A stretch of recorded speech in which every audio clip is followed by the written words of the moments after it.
Salut! Dans cette vidéo, je vous propose de décortiquer un classique du rock, Zombie des Cranberries.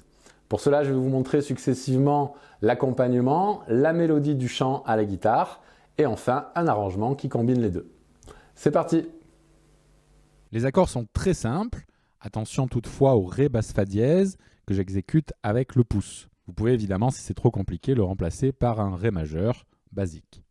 Analysons l'harmonie. Il s'agit d'une cadence mineure naturelle en Mi mineur, qui peut se chiffrer comme ça si on pense en Sol majeur, ou comme ça en Mi mineur. Il y a un léger changement harmonique sur l'intro et que l'on va retrouver sur les refrains, puisque une guitare joue les mêmes accords en power chord, c'est-à-dire en accord de quinte. Voici la rythmique que l'on va retrouver sur l'introduction. Rythmique pas forcément évidente, avec beaucoup de décompositions de double croche. Soyez très vigilants au sens de médiator.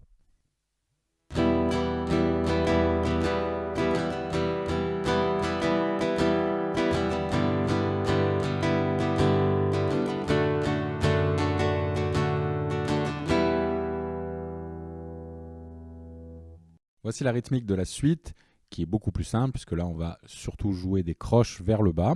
N'hésitez pas à accentuer le deuxième et le quatrième temps pour appuyer le coup de caisse claire à la batterie.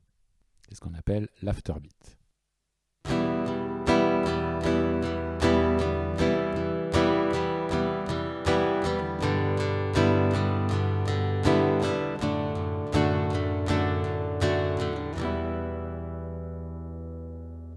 Enfin, pour finir avec l'accompagnement, voici la ligne de basse qui peut éventuellement se cumuler avec les accords.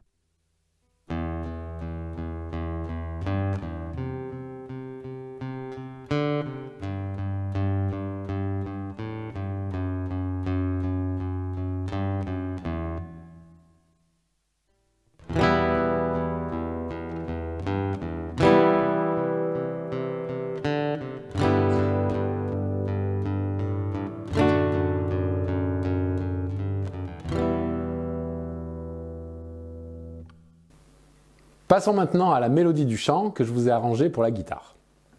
Voici cette mélodie en solfège et tablature.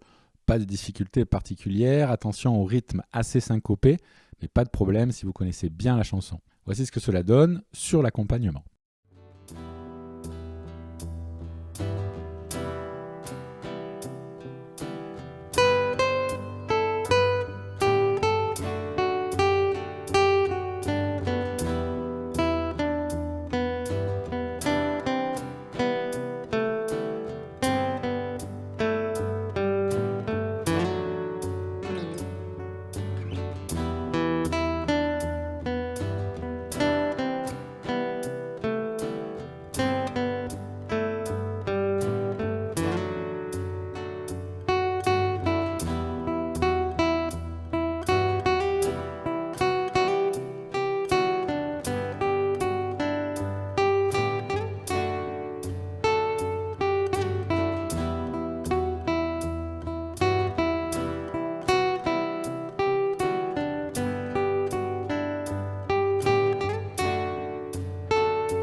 Enfin, voici un arrangement qui réunit l'accompagnement et la mélodie vue précédemment.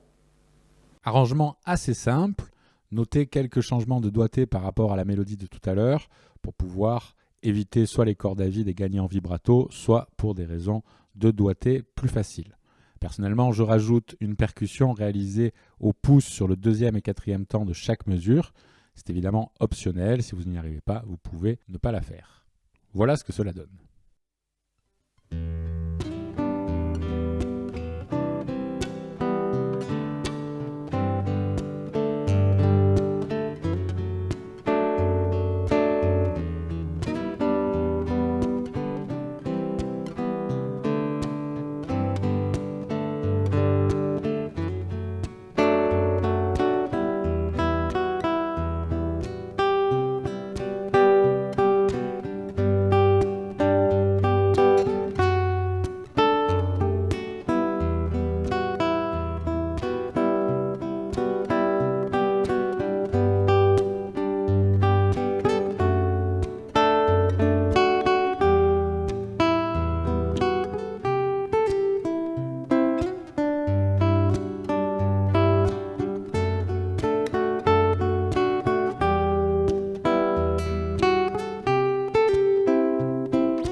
Et voilà, j'espère que ce tuto vous a plu. Si c'est le cas, n'hésitez pas à vous abonner, à me laisser un commentaire si vous avez des questions.